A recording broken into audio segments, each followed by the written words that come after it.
Bonsoir à toutes et à tous et merci de rester fidèles au programme du soir. C'est nous bienvenue dans Regard Croisé, le tout premier numéro de cette nouvelle semaine. Encore 4 sujets à aborder avec nos invités. Nous parlerons d'abord du Cameroun. Une nouvelle candidature de Paul Biya se précise. Notre deuxième sujet concerne la sécurité. Nous parlerons du Burkina et du Sénégal qui envisagent une collaboration. Troisième sujet, nous parlerons de la République démocratique du Congo. Une réunion de concertation entre les facilitateurs s'est tenue à Lomé. Puis nous terminerons bien évidemment encore par le Togo Santé Alerte au Mpox. Et pour en parler ce soir, 2 invités sur ce plateau. Avec moi, Prosper Agboklou. Vous êtes journaliste et analyste politique. Bonsoir Prosper et bienvenue. Merci Dr Guillaume, merci à tous les téléspectateurs de par le monde entier. C'est toujours un plaisir d'être ensemble et de décortiquer l'actualité africaine. Merci beaucoup à vous Prosper d'avoir répondu à notre invitation. C'est plutôt à moi de vous remercier. Notre deuxième invité ce soir, Adam Adjronou. Vous êtes journaliste et analyste politique. Bonsoir Adam et bienvenue. Bonsoir Dr Guillaume, merci de m'avoir invité et bonsoir à tous celles et à tous ceux qui nous suivent dans le Togo profond et de par le monde. Mes salutations vont également aux enseignants de Dikame qui nous suivent tout le temps et spécialement à Monsieur Nimon. Merci beaucoup à vous, donc Adam Adjronou, d'avoir répondu à notre invitation. Merci.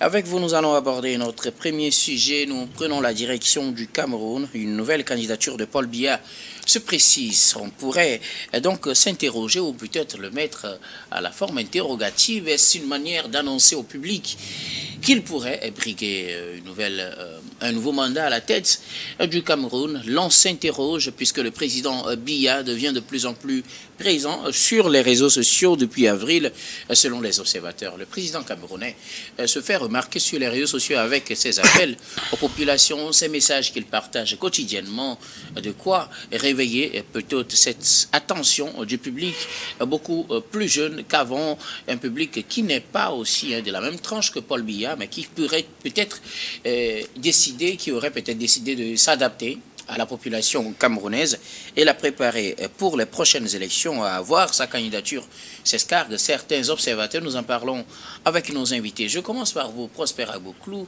Paul Biya devient de plus en plus présent sur les réseaux sociaux. La communication présidentielle du Cameroun parle même d'inonder les réseaux sociaux. Est-ce une manière d'annoncer une nouvelle candidature à la prochaine présidentielle, puisque c'est là surtout qu'on l'entend, présidentielle d'octobre 2025 au Cameroun, ou plutôt une manière juste de leur souhaiter, de les préparer à célébrer dans une bonne ambiance la fête de l'indépendance ce 20 mai? Non, vous savez, pour un politicien, tout acte est valable.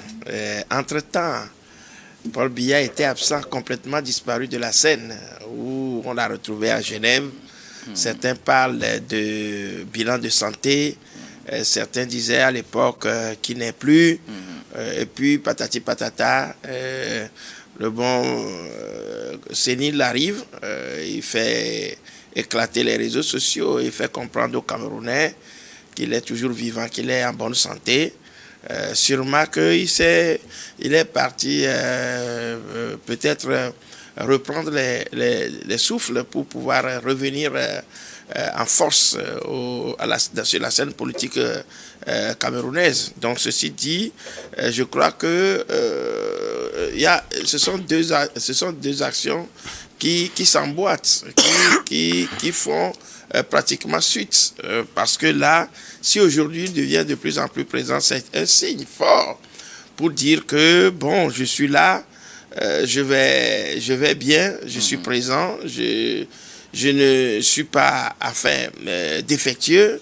Alors, par là, on peut comprendre que Paul Biya se signale pour dire aux Camerounais de se souvenir toujours de sa présence, de se rappeler que malgré l'âge, il est là. Et quand vous prenez un tout petit peu le sens du rapprochement que moi j'ai fait de la situation, quand on prend son parti, le RDPC, il y a un certain nombre de personnalités qui soutiennent que Paul Biya est là parce que les règlements du parti disent qu'en fait, c'est le président en exercice donc du parti qui est représentative et le candidat. Donc vous voyez à peu près si cela est, quelle que soit la contestation de l'Église, on se dit tout simplement que les politiciens ont toujours le dernier mot. Donc ce qui veut dire tout simplement que la présence sur les réseaux sociaux de Paul Biya n'est pas fortuite. Il est là pour se donner,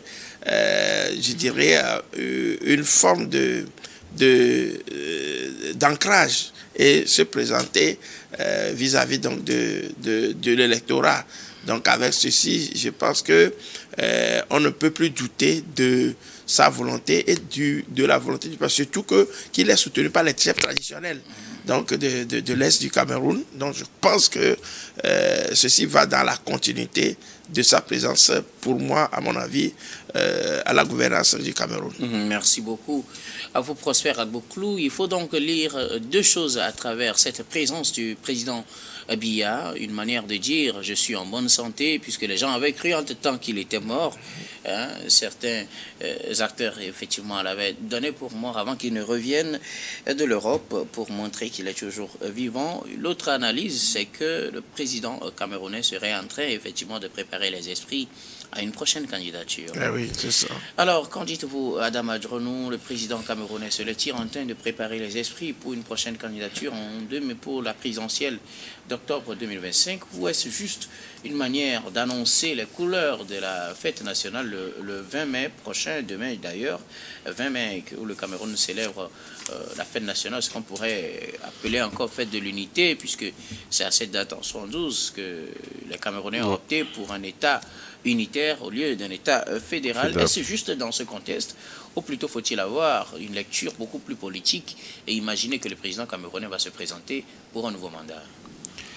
En tout cas, tout le monde sait que de nos jours, les alternatives de communication que l'on a, et lorsqu'on utilise ces alternatives-là, ils sont assez nombreux, les algorithmes, ils sont assez nombreux.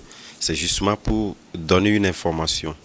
Et lorsqu'un acteur politique de la trempe de Paul Biya, qui, lorsque nous remontons un peu l'histoire, n'a pas coutume de faire usage de ces alternatives de communication, je pense que cela suscite la curiosité et incite véritablement à analyser ce qui est en train d'être fait.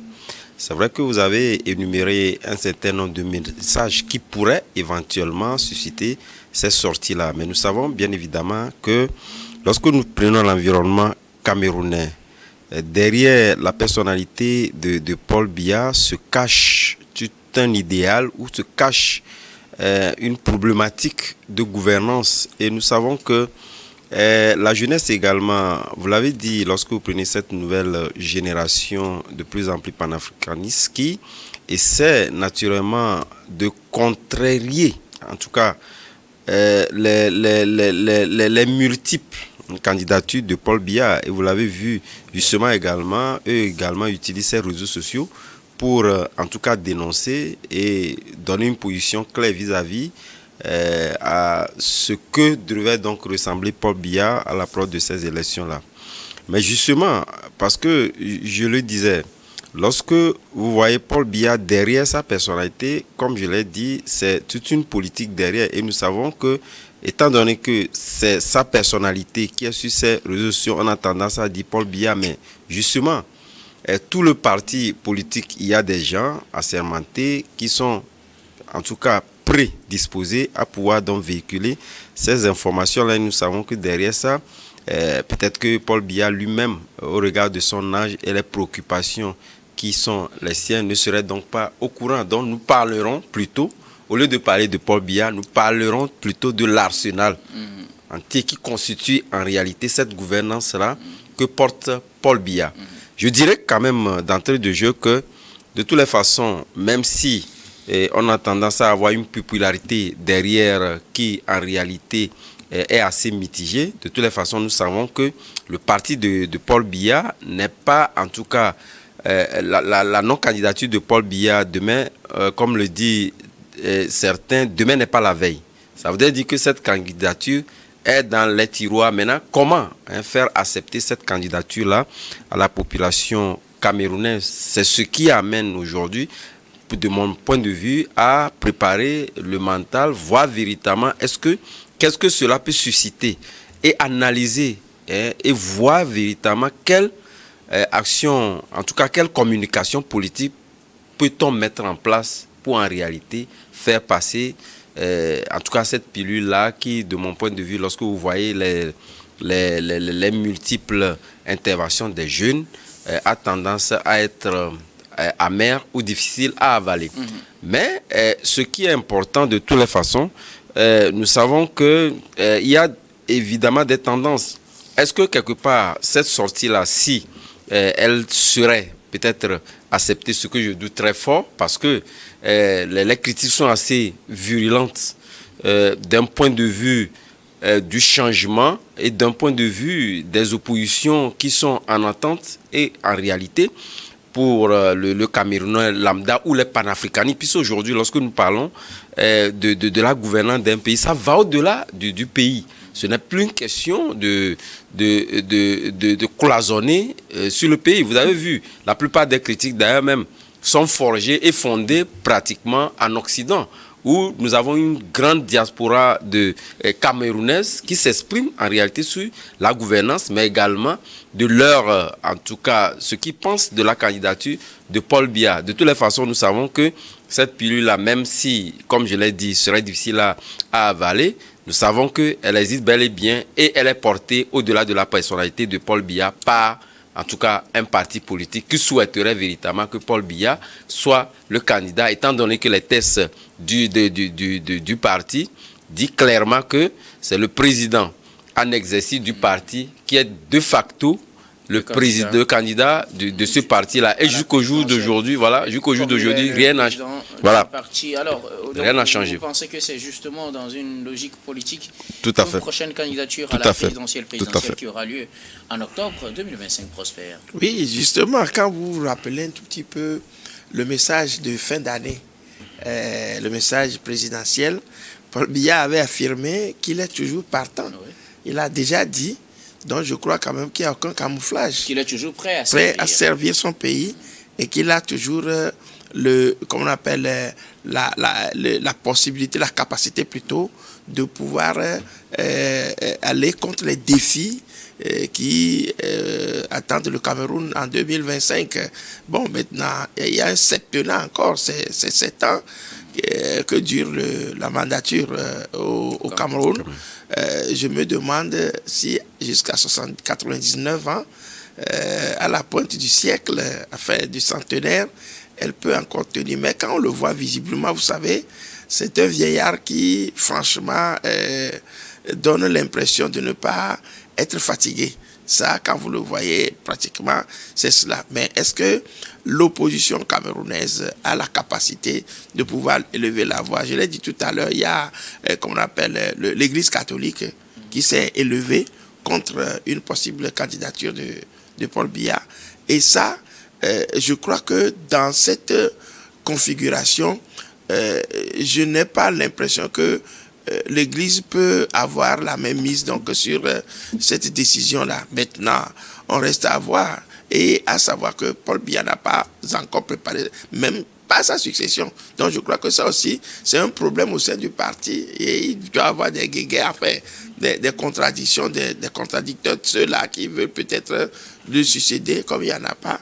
Peut-être là, on en reste là. Mais moi, je crois quand même que Paul Biya est dans la dynamique de sa réélection. Merci beaucoup à vous tous pour vos contributions. Nous allons marquer la première pause, puis on reviendra tout à l'heure pour la suite de cette émission.